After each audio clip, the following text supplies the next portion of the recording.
thank you all for coming out in the rain, the pouring rain. We're going to make this worth it for you. President Faust, Board of Overseers, faculty, friends, alumni, proud parents, members of the ad board,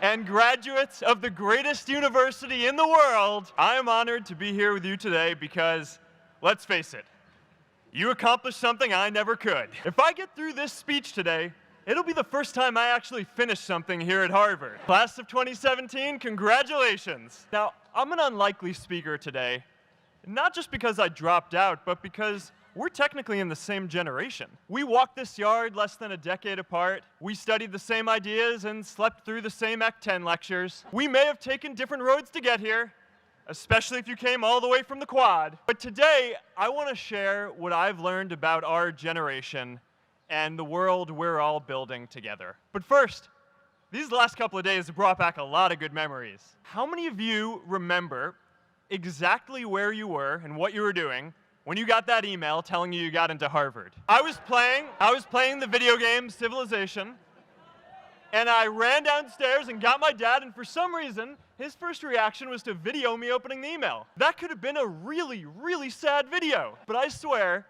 getting into Harvard is the thing my parents are most proud of me for. My mom is nodding. You all know what I'm talking about. Look, guys, it's tough to beat this. You'll see when you get out there. How many of you remember your first lecture here at Harvard? Mine was Computer Science 121 with the incredible Harry Lewis. Harry. I was running late for class, so I threw on a t-shirt, and I didn't realize until afterwards that I put it on inside out and backwards, and my tag was sticking out the front. I couldn't figure out why no one in class would talk to me. Except for this one guy, KX Jin. He just went with it. We started doing our problem sets together, and now he runs a big part of Facebook. And that, class of 2017, is why you should be nice to people. But my best memory from Harvard is meeting Priscilla. I had just launched this prank website, FaceMash, and the ad board wanted to see me. Everyone thought I was going to get kicked out. My parents drove up here to help me pack my stuff. My friends threw me a going-away party. Who does that? As luck would have it, Priscilla was at that party with her friends, and we met in line for the bathroom in the Foho Bell Tower, and in what must be one of the all-time most romantic lines, I turned to her and said, "I'm getting kicked out in 3 days, so we need to go on a date quickly." Actually, any of you graduating today can use that line. I'm getting kicked out today. We need to go on a date fast. I didn't end up getting kicked out. I did that to myself. Priscilla and I started dating, and you know, that movie made it seem like FaceMash was so important to starting Facebook. It wasn't. But without FaceMash, I never would have met Priscilla. And Priscilla's the most important person in my life. So you could still say it was the most important thing I built in my time here. We have all started lifelong friendships here, and some of us even families. That's why I'm so grateful to this place. Thanks, Harvard. Today, I want to talk about purpose. But I'm not here to give you the standard commencement about finding your purpose. We're millennials. We try to do that instinctively. Instead, I'm here to tell you that finding your purpose isn't enough. The challenge for our generation is to create a world where everyone has a sense of purpose. One of my favorite stories is when JFK went to go visit the NASA Space Center, and he saw a janitor holding a broom, and he asked him what he was doing, and the janitor replied, "Mr. President, I'm helping put a man on the moon." Purpose is that feeling that you are a part of something bigger than yourself, that you are needed, and that you have something better ahead to work for. Purpose is what creates true happiness. And you are graduating at a time when this is especially important. When our parents graduated, that sense of purpose reliably came from your job, your church, your community. But today, technology and automation are eliminating many jobs. Membership in a lot of communities has been declining, and a lot of people are feeling disconnected and depressed and are trying to fill a void in their lives. As I've traveled around, I've sat with children in juvenile detention and opioid addicts who've told me that maybe their lives would have turned out differently if they just had something to do, an after-school program or somewhere to go. I've met factory workers who know their old jobs aren't coming back and are just trying to find their path ahead. For our society to keep moving forward, we have a generational challenge to not only create new jobs, but create a renewed sense of purpose. I remember that night I launched Facebook from that little dorm in Kirkland House. I went to Noakes with my friend KX, and I remember telling him clearly that I was excited to help connect the Harvard community, but one day someone would connect the whole world. The thing is, it never even occurred to me that that someone might be us. We were just college kids. We didn't know anything about that. There were all these great big technology companies with all these resources, and I just assumed one of them would do it. But this idea was so clear to us that all people want to connect. So we just kept working on it, day after day after day. And I know that a lot of you are gonna have your own stories just like this. A change in the world that seems so clear that you are sure someone else is going to do it. But they're not. You will. But it's not enough to have that purpose yourself. You also have to create a sense of purpose for others. And I found that out the hard way. You see, my hope was never to build a company. I wanted to have an impact. And as all these people started joining us, I just assumed that that's what they wanted to do too. So I never took the time to explain what it was that I hoped we'd build. A couple years in, some big companies wanted to buy us. I didn't want to sell. I wanted to see if we could connect more people. And we were building the first version of Newsfeed at the time, and I thought, if we could just launch this, it could change how we all learn about the world. Nearly everyone else wanted to sell. Without a sense of higher purpose, this was their startup dream come true, and it tore our company apart. After one particularly tense argument, one of my close advisors told me if I didn't agree to sell the company right now, I would regret that decision for the rest of my life. Relationships were so frayed that within a year or so, every single person on our management team was gone. That was my hardest time leading Facebook. I believed in what we were doing, but I felt alone. And worse, it was my fault. I wondered if I was just wrong, an imposter, a 22-year-old kid who had no idea how things actually worked. Now, years later, I understand that is how things work when there's no sense of higher purpose. So it's up to all of us to create it so we can all keep moving forward together. And today, I want to talk about 3 ways that we can create a world where everyone has a sense of purpose. By taking on big, meaningful projects together. By redefining equality so everyone has the freedom to pursue their purpose, and by building community all across the world. So first, let's take on big, meaningful projects. Our generation is going to have to deal with tens of millions of jobs replaced by automation like self-driving cars and trucks. But we have the potential to do so much more than that. Every generation has its defining works. More than 300,000 people worked to put that man on the moon, including that janitor. Millions of volunteers immunized children around the world against polio, and millions of more people built the Hoover Dam and other great projects. And now it's our generation's turn to do great things. Now I know, maybe you're thinking, I don't know how to build a dam. I don't know how to get 1 million people involved in anything. Well, let me tell you a secret. No one does when they begin. Ideas don't come out fully formed. They only become clear as you work on them. You just have to get started. If I had to know everything about connecting people before I got started, I never would have built Facebook. Movies and pop culture just get this all wrong. The idea of a single eureka moment is a dangerous lie. It makes us feel inadequate because we feel like we haven't had ours yet. And it prevents people with seeds of good ideas from ever getting started in the first place. Oh, and you know what else movies get wrong about innovation? No one writes math formulas on glass, okay? All right? That's not a thing, okay?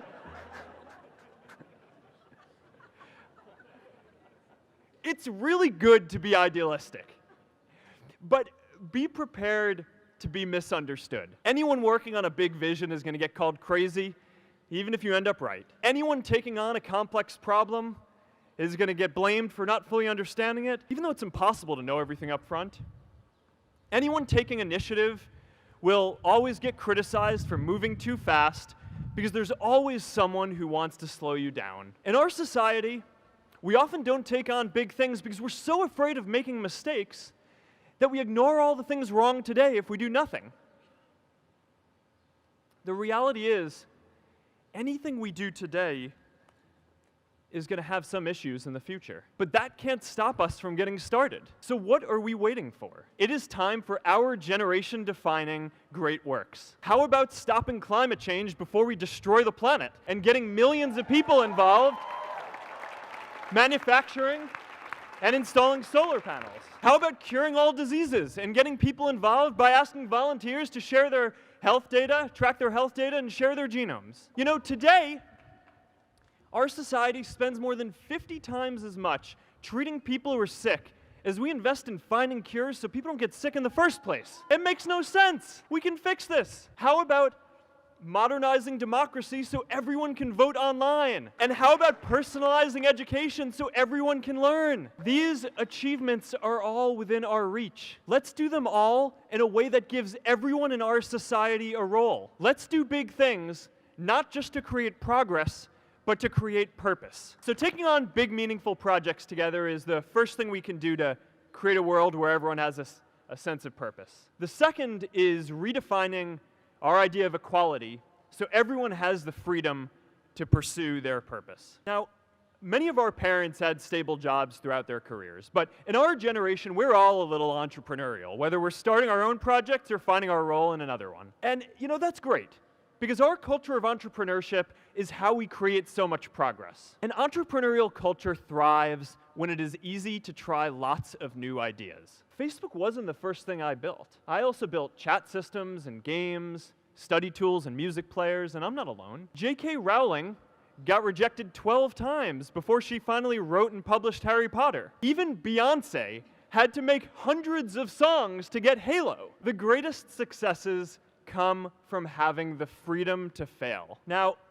today, we have a level of wealth inequality that hurts everyone. When you don't have the freedom to take your idea and turn it into a historic enterprise, we all lose. And right now, today, our society is way over-indexed on rewarding people when they're successful, and we don't do nearly enough to make sure that everyone can take lots of different shots. Now, let's face it. There is something wrong with our system when I can leave here and make billions of dollars in 10 years while millions of students can't even afford to pay off their loans, let alone start a business. Look, I know a lot of entrepreneurs, and I don't know a single person who gave up on starting a business because they were worried they might not make enough money. But I know too many people who haven't had the chance to pursue their dreams because they didn't have a cushion to fall back on if they failed. No, you don't get successful just by having a good idea or working hard. You get successful by being lucky too. If I had to support my family growing up instead of having the time to learn how to code, if I didn't know that I was going to be fine if Facebook didn't work out, then I wouldn't be standing up here today. And if we're honest, we all know how much luck we've had to get to this point in our lives. Every generation expands its definition of equality. Previous generations fought for the vote and civil rights. They had the New Deal and Great Society. And now it's time for our generation to define a new social contract. We should have a society that measures progress not just by economic metrics like GDP, but by how many of us have a role we find meaningful. We should explore ideas like universal basic income to make sure that everyone has a cushion to try new ideas. We're all going to change jobs and roles many times, so we need affordable childcare to get to work and healthcare that's not tied to just one employer. And we're all going to make mistakes. So we need a society that's less focused on locking us up and stigmatizing us when we do. And as our technology keeps on evolving, we need a society that is more focused on providing continuous education through our lives. And yes, giving everyone the freedom to pursue purpose isn't going to be free. People like me should pay for it. And a lot of you are going to do really well, and you should too. That is why Priscilla and I started the Chan Zuckerberg Initiative and committed our wealth to promoting equal opportunity. These are the values of our whole generation. It was never a question of if we were going to do this. The only question was when. Millennials are already one of the most charitable generations in history. In just 1 year, more than 3 in 4 US millennials donated to charity, and more than 7 in 10 raised money for another one. But it's not just about giving money. You can also give time. And I promise you, if you just take an hour or two a week, that's all it takes to give someone a hand and help them reach their potential. Now, maybe you're thinking, That's a lot of time. I'm not sure if I have that much time. I used to think that. You know, when Priscilla graduated from Harvard, she became a teacher. And before she'd do education work with me, she told me that I needed to get my own experience teaching a class. At first I complained, I'm kind of busy, I'm running this company, but she insisted. So I taught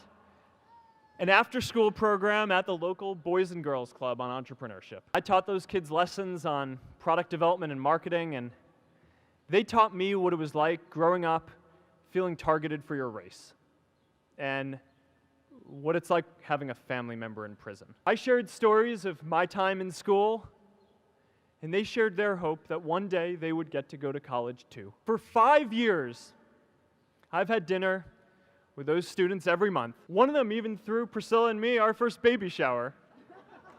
And next year, they're going to college. Every one of them, first generation and their families. We can all make time to give someone a hand. Let's give everyone the freedom to pursue purpose, not just because it's the right thing to do, but because when more people can turn their dreams into something great, we are all better for it. This doesn't only come from work. The third way we can create a sense of purpose for everyone is by building community. And in our generation, when we say purpose for everyone, we mean everyone in the world. Now, quick show of hands. How many of you here are from another country? All right, now keep your hands up. How many of you are friends with one of these folks? Now we're talking. See, we have grown up connected. In a recent survey of millennials around the world, asking what most defines our identity, the most popular answer wasn't nationality, ethnicity, or religion. It was citizen of the world. That's a big deal. Every generation expands the circle of people we consider one of us. And in our generation, that now includes the whole world. We understand that the great arc of human history bends towards people coming together in ever greater numbers, from tribes to cities to nations, to achieve things that we could not on our own. We get that our greatest opportunities are now global. We can be the generation that ends poverty, that ends disease, and we get that our greatest challenges need global responses too. No country can fight climate change alone or prevent pandemics. Progress now requires coming together, not just as cities or nations, but also as a global community. But we live in an unstable time. There are people left behind by globalization across the whole world. And it's tough to care about people in other places when we don't first feel good about our lives here at home. There's pressure to turn inwards. This is the struggle of our time. The forces of freedom, openness, and global community against the forces of authoritarianism, isolationism, and nationalism, forces for the flow of knowledge, trade, and immigration against those who would slow them down. This is not a battle of nations.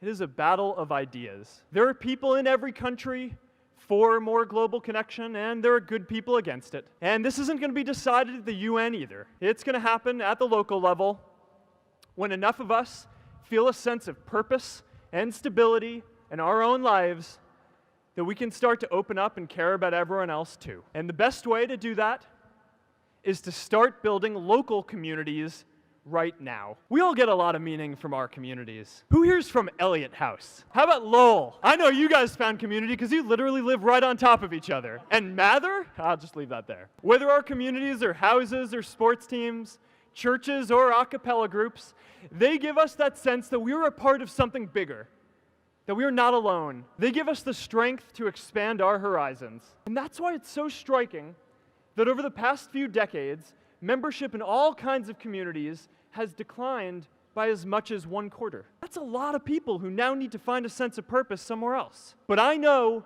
that we can rebuild these communities and start new ones because many of you already are. I met Agnes Agoye, who's graduating today. Agnes, where are you? Agnes spent her childhood navigating conflict zones with human trafficking in Uganda, and now she's trained thousands of law enforcement officials to keep communities safe. I met Kayla Oakley and Neha Jain, who are graduating today too. Stand up, guys.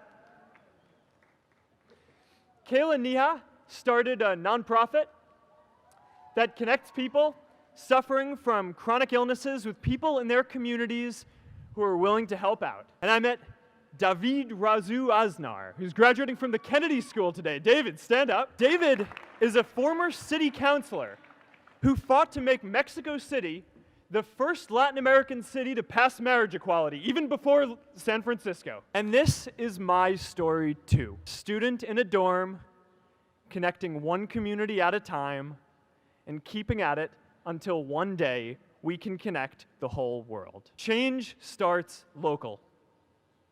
Even global change starts small with people like us. In our generation, the struggle of whether we connect more, whether we achieve our greatest opportunities, comes down to this: your ability to build communities and create a world where every single person has a sense of purpose. Class of 2017, you are graduating into a world that needs purpose.